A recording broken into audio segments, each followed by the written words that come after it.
del temor a la gratitud. Vivimos en tiempos que realmente nos pueden causar como que temor. Anuncios de guerra, algunos hasta por el eclipse agarraron miedo. Señales del fin del mundo, pandemias, crisis económica, y hay gente que vive sumergida en el temor. Y el temor es un sentimiento natural. Es normal tener temor. De hecho, la raza humana ha sobrevivido por el temor.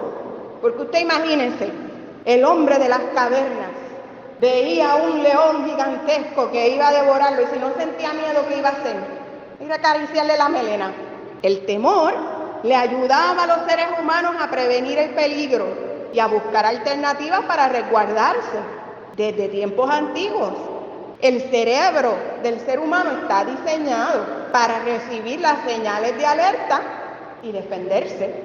Esa es parte, mire, del cerebro, la parte más primitiva del cerebro. Acá en palabra de domingo, porque hoy es domingo. Ese es el cerebro reptiliano. Pero así mismo nos comportamos cuando estamos en esa alerta, como reptiles. Sí, nos podemos poner medio salvajitos. El miedo no nos permite pensar con mucha claridad. El miedo está diseñado para ayudarnos a reaccionar con rapidez. Porque si lo está persiguiendo un león, usted no se va a parar a pensar por dónde es el mejor camino, usted corre. Esas reacciones del temor que son naturales, que nos pasa todavía a todos nosotros, o nos dan la fortaleza, los químicos en el cuerpo necesarios para pelear, para esquivarnos, para huir, incluso como le ocurre a algunos animales que se hacen los muertos para que no los ataquen. También nos puede ocurrir a los seres humanos que ciertas situaciones nos paralizan. Yo no sé si a ustedes les pasa, pero hay personas que cuando pasan un susto le baja la presión, se quedan como muertos, paralizados. Y eso también les ha salvado las vidas, ¿saben? En situaciones extremas. Es una reacción natural. Esa misma habilidad también nos ayuda a identificar con rapidez cuando alrededor nuestro hay algo peligroso. Con rapidez hay un enemigo o un amigo o una presa. Recuerden que cuando estamos en esa situación de reaccionar, actuamos como animalitos. Eso también es parte de nuestra naturaleza. Créanlo o no, que eso sigue activo en los seres humanos, porque es necesario. Usted está guiando y de momento siente que un carro le viene encima y tiene la habilidad de esquivarse por ese mismo sistema. Poner el acelerador, todas esas son reacciones causadas por el temor. Son naturales y mire, casi como un don de Dios. Parte de la manera como Dios nos ha creado para defendernos y sobrevivir. Pero pasa, como todo en la vida, que cuando llega a una situación extrema, también nos puede dañar, también nos puede afectar, porque no todo el tiempo debemos estar en modo de defensa, ¿verdad? Esas personas que viven en situaciones de guerra, que después terminan con estos sistemas tan y tan deteriorados que reaccionan hasta de un abrazo. ¿No les ha pasado que los tocan en el hombro y tiran la mano un golpe?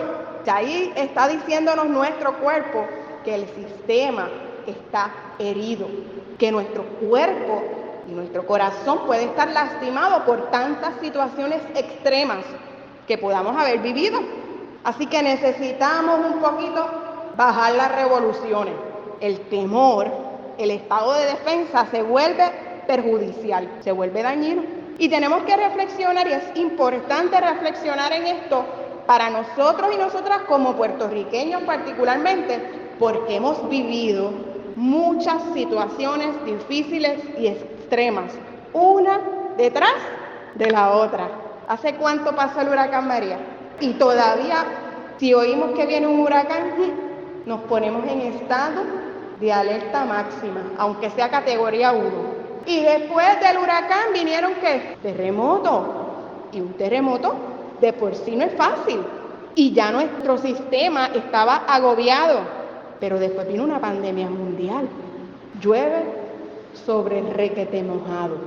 Quiere decir esto que tenemos que cuidarnos, un poquito más que quizás en otros países que también hablan que nada más que por la pandemia, sin haber pasado por huracanes ni terremotos, hablan de salud mental deteriorada por la pandemia.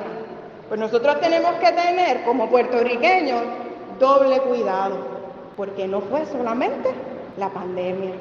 Doble cuidado, doble precaución, porque el temor nos puede llevar a la confusión muy fácilmente, porque somos seres humanos, estamos limitados por nuestro mismo sistema.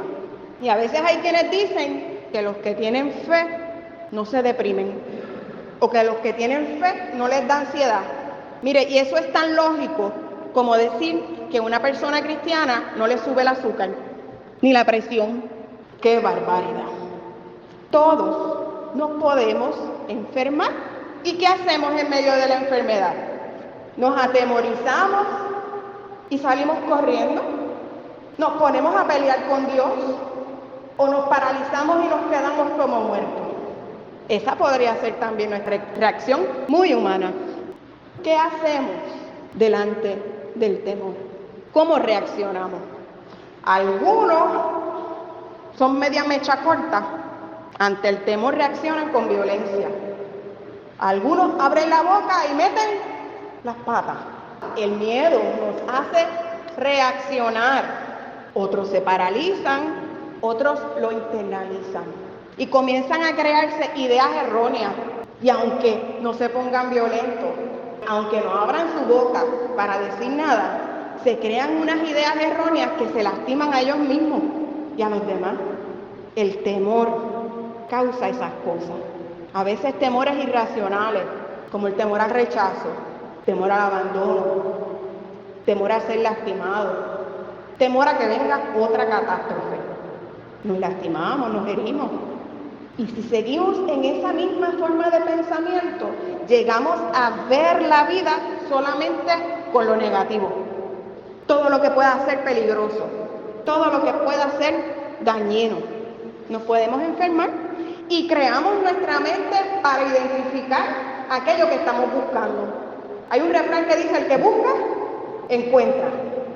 A mí me encantan las orquídeas. Yo puedo ir a 40 millas en un camino y si hay una orquídea en una palma, yo la veo, porque mi mente ya la está buscando. Si usted está buscando razones para tener miedo, puede ir a las millas, pero va a encontrar las razones para tener miedo y para vivir en aflicción, para vivir preocupado. Es como el que tiene hijos. Hoy se preocupa por una cosa, mañana por otra, y aunque se resuelvan cada una y todas las cosas, siempre encuentra algo por qué preocuparse mañana. Y así mismo nos pasa con otras cosas en la vida, cuando nos enfocamos en tener miedo. Y tan es así, hermanos y hermanas, que como los que saben que los seres humanos reaccionamos así, buscan provocarnos miedo. Nos venden cuanto producto inimaginable, hasta de limpieza, por miedo. Mata el 99% de las bacterias y de los... Miedo hasta arrugarnos, ¿verdad? Hay que ponerse las cremitas. Nos venden de todo por miedo. Se ganan elecciones por miedo. Se inician guerras por miedo. El miedo tiene su razón de ser, pero hay que ponerlo en su lugar. Y ustedes se preguntarán qué tiene esto que ver con el pasaje de hoy. Que nada, no está hablando del miedo. Pablo está predicándole al pueblo de Tesalónica, a los tesalonicenses que vivían en Tesalónica, la iglesia que Pablo estableció allí en uno de sus viajes misioneros. Cuando leemos el libro de los Hechos, capítulo 17, sabemos que Pablo y don Silas estuvieron por esa área, predicando el evangelio, y pasaron un montón de cosas que Pablo y Silas terminaron como presos. Ellos predicaban a Jesucristo como Rey y Señor. ¿Qué pasó? Que el Imperio Romano entiende esa predicación como un ataque y reacciona con violencia. Es un ataque porque para el pueblo romano tanto la adoración como la política eran una misma cosa. Si había una comunidad adorando a Jesús y no al emperador, se podía dividir el país. Ellos permitían la adoración a todos los dioses. Habían templos para adorar hasta las hormigas si hacía falta. Pero si se predicaba a un solo Dios, a un solo rey, a un solo Señor, eso era problemático porque no había espacio para el César. Así que se convirtió en vamos a decir que un malentendido, en un problema no solamente religioso, sino también político. Termina Pablo preso y si se acuerdan vino un terremoto, se pudo escapar, pero después volvió a la cárcel para que no mataran al que los estaba vigilando y se terminó convirtiendo toda esa familia. Eso es el trasfondo de la carta a los tesalonicenses. Y Pablo está dando gracias a Dios porque él estaba atemorizado. Él estaba preocupado por esta iglesia porque él había vivido las consecuencias de predicar a Cristo y no sabía si ellos iban a poder permanecer en la fe en medio de la persecución sanguinaria que se levantó contra ellos, porque el ambiente era uno terrible. ¿Cuántas preocupaciones tenemos, verdad? Por la gente más vulnerable, por los que están comenzando en la fe, los que flaquean y caen. ¿Cómo reaccionamos ante ese temor? ¿Dejamos de predicar para no levantar contiendas? No voy a hablar de que soy ni de cristiano ni creyente para que nadie se mortifique y así evitamos problemas. Nos ponemos a debatir y a contender hasta ganar el debate porque yo tengo la razón. O nos escondemos, salimos huyendo. Pablo no se quedó a debatir con los tesalonicenses allí, con el gobierno de esa área, hasta convencer. Pero tampoco dejó de predicar el evangelio en el Imperio Romano. Por el contrario, se especializó en eso. Siguió dando el frente. No se fue corriendo hasta su casa y se volvió a esconder. Él perseveró con sabiduría, con prudencia. Y hoy en día tenemos todas las cartas que tenemos gracias a que Pablo perseveró. Pero más importante aún, Pablo oró. Pablo puso su temor en las manos del Señor. Lo que él no podía controlar, porque Pablo no podía controlar al emperador. Imagínense, nosotros no podemos controlar a nuestros gobernadores y votamos por ellos. Mucho menos podía Pablo controlar al emperador. Pero lo puso en oración y continuó enfocándose en lo que él sí podía hacer. Seguir predicando, seguir orando, seguir enseñando, sin rendirse, sin dejarse dominar por el temor. El perfecto amor echa fuera el temor. El perfecto amor echa fuera el temor. Y ese perfecto amor que nos enseña a amar a nuestro prójimo como a nosotros mismos, también nos enseña a confiar en la perfecta provisión de Dios. Lo que Pablo no podía hacer allí, lo que Pablo no tenía que hacer allí, lo que Pablo no estaba llamado a hacer en Tesalónica, lo hizo el Espíritu Santo. Les dio fortaleza, les dio sabiduría, les dio madurez en la fe, al punto tal que el testimonio de aquella iglesia que apenas estaba comenzando se esparció por aquel lugar en tiempos donde no había Facebook ni Twitter. Los mensajeros que veían lo que estaba pasando en la ciudad le decían a Pablo y le reportaban a Pablo las maravillas que estaban viviendo estas iglesias por su fe, por su esperanza en el Señor y por su amor.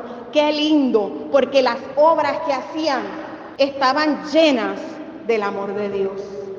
Pasaron del temor a convertirse en un testimonio para gratitud a Dios y gratitud por el esfuerzo y el testimonio que habían dado. Se convirtieron en un motivo de alegría para Pablo, para seguir adelante. Hay quienes dicen y creen que esta carta fue de las primeras cartas que Pablo escribió. Así que probablemente esta fue de las primeras experiencias de escribir una carta a una iglesia. Cómo Pablo continúa perseverando como evangelista, como misionero, porque vio que no estaba solo en la obra que estaba haciendo. El Señor estaba con él y en él, completando lo que faltaba. Entonces Pablo pasó del temor a la gratitud. Qué diferente es cuando en lugar de ver la vida con temor, con miedo a lo que me pueda pasar, a lo que pueda perder, esperando una tragedia, podemos ver la vida con gratitud. Porque la gratitud automáticamente cambia la manera de pensar. No estamos a la defensiva cuando tenemos gratitud. Podemos pensar con claridad, porque estamos buscando razones para alabar a Dios. La gratitud es alabanza, la gratitud es adoración. Pablo agradece a Dios porque en medio de la dificultad el Señor puso lo que hacía falta y le dio a aquella gente lo que necesitaban para vencer. La gratitud pone nuestra mente en la abundancia, no en la escasez. Y no estoy hablando del evangelio de la prosperidad, no se equivoque, porque también es tóxico estar pensando, no, solamente lo positivo. Viene un huracán, pero como Dios nos ama tanto, no va a pasar nada. Y cuando el huracán nos parte por el medio, pues castigo de Dios. El temor, la preocupación tiene una razón de ser, ¿verdad? Que seamos prudentes.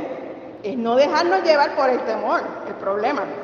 Somos agradecidos de lo que Dios nos ha dado para enfrentar el próximo huracán, porque Dios nos ha dado muchas bendiciones para enfrentarnos a los problemas. Si nos quedamos sentados esperando a que las cosas caigan del cielo, lo que nos va a caer es agua y rayos y centellas. El Señor nos ha dado bendiciones para movernos, para protegernos, para cuidarnos mutuamente. Hay que ser sensatos, pero cuando la actitud es de gratitud, cuando miramos lo que tenemos y no lo que nos falta, nos movemos a la acción. Cuando el miedo paraliza, la gratitud es fuerza que nos energiza, que nos mueve, da energía. Cuando nos dejamos llevar por el temor, por lo que no tenemos, lo que hacemos es angustiarnos, esperamos lo peor. Pero cuando vivimos con gratitud, pensamos en lo que el Señor nos ha dado para salir adelante. Nuestra mirada comienza a identificar soluciones y no problemas. Nuestra mirada comienza a buscar los recursos para vencer y no problemas para llorar. Mire, si usted está buscando problemas para llorar, mejor ni vea noticias, ni el periódico, ni redes sociales, es más, ni las novelas, porque se las va a creer.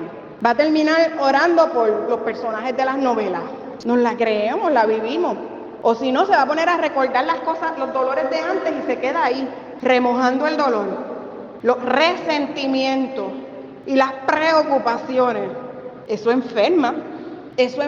Y como les dije, si ya estamos vulnerables como puertorriqueños, no vamos a buscarnos más problemas y ponernos en situaciones que nos pongan más vulnerables aún.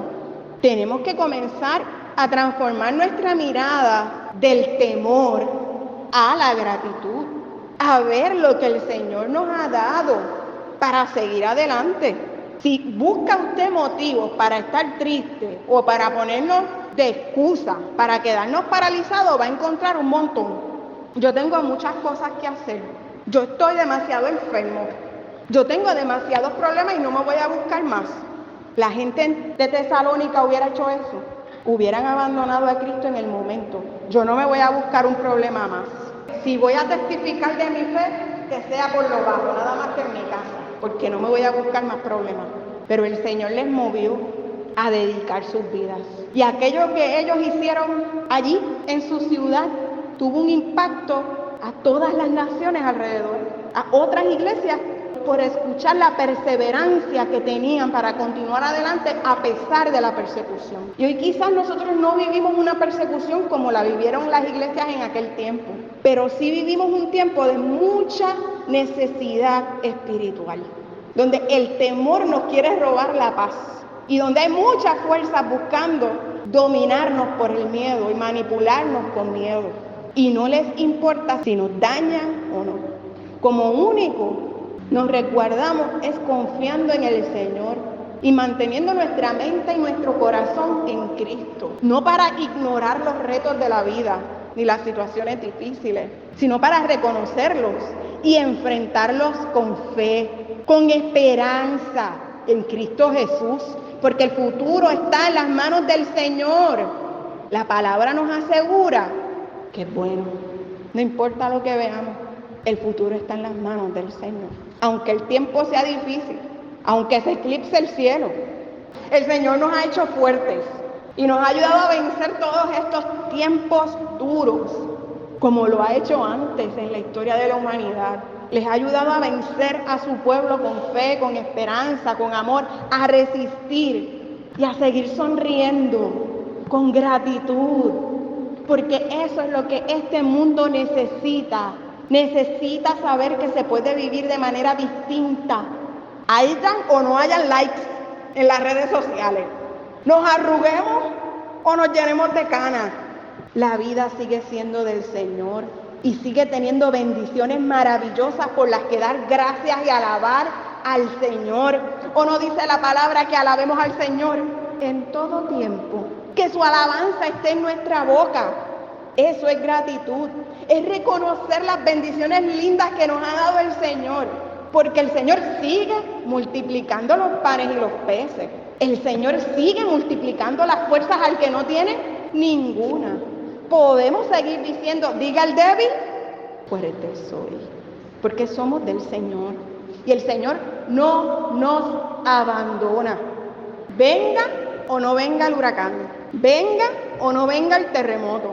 En una crisis económica como en crisis de abundancia, porque hasta la abundancia da crisis.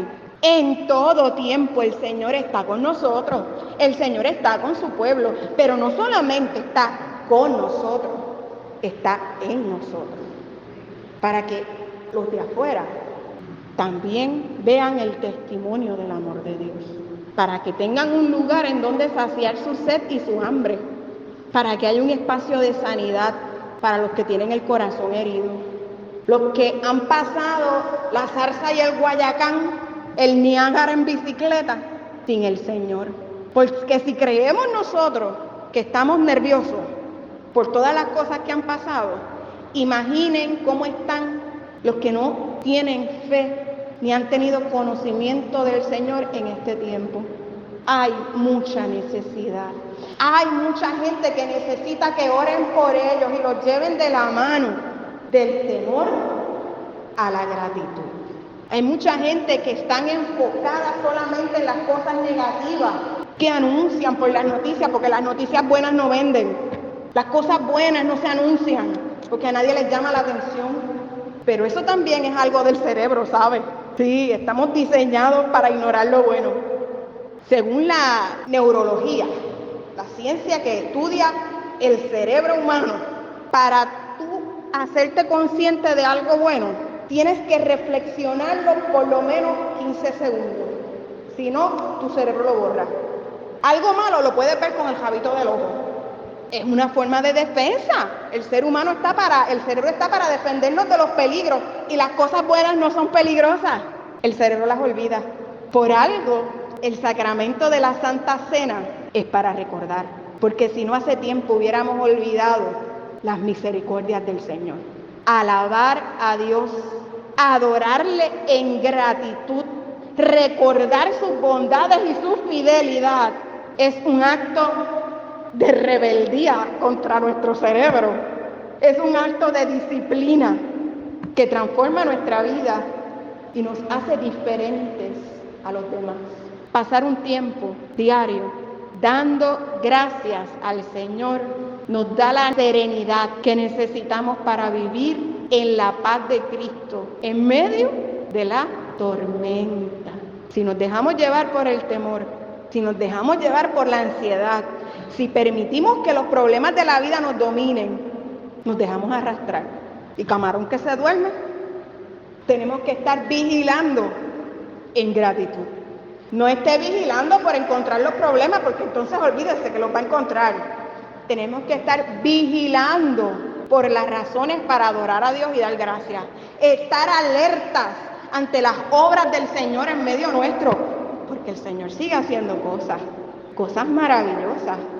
Pero como no nos damos cuenta, como no le prestamos atención, como no les dedicamos un rato para retenerlas, no las reconocemos, no las guardamos y el cerebro las olvida.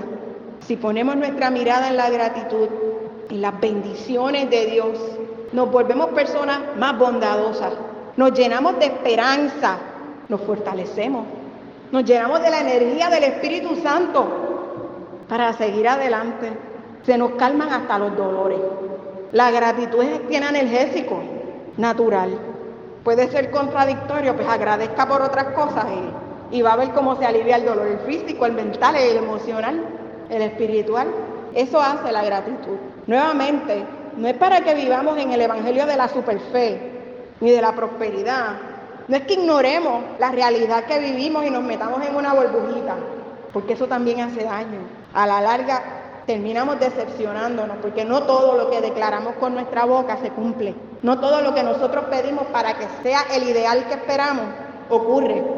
Y si de eso depende nuestra fe, nos vamos a decepcionar.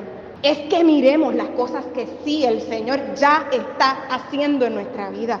Lo que su buena voluntad nos ha dado. Y lo gocemos, lo disfrutemos, nos deleitemos, lo saboreemos. Porque Dios es bueno. Porque Dios ha sido fiel. ¿Saben qué? Dicen que cuando estamos comiendo un plato que nos gusta, solo saboreamos el primer bocado y lo demás lo comemos en automático. Que Dios le ha dado un don a una persona de cocinar sabroso y que usted tiene ese plato de frente y que solo un bocado lo saboree. Así somos. Pues tenemos que tener la disciplina y compromiso de dar gracias. No solamente a Dios, porque a Dios es fácil darle gracias. Es fácil amar a Dios, que le ponemos la imagen que nos da la gana. Amemos a Dios y agradezcamos a Dios también por los dones y talentos de quienes están al lado nuestro, por las bendiciones recibidas de aquellos que están con nosotros y nosotras, que a veces nada más le vemos lo malo, que los aprendemos a valorar cuando ya no están. Agradezcamos. Vayamos del temor a la gratitud, a disfrutar de la compañía de unos y de otros, a fortalecernos mutuamente con amor, a vivir la vida saboreándola cada día por las bendiciones recibidas, disfrutar de todo lo bueno que es Dios y de tantas cosas buenas que nos ha dado. Eso nos va a fortalecer para enfrentar con valentía y con determinación, con fe y con esperanza, con amor, las luchas diarias. Que Dios les bendiga, mis hermanos, y que Dios les guarde.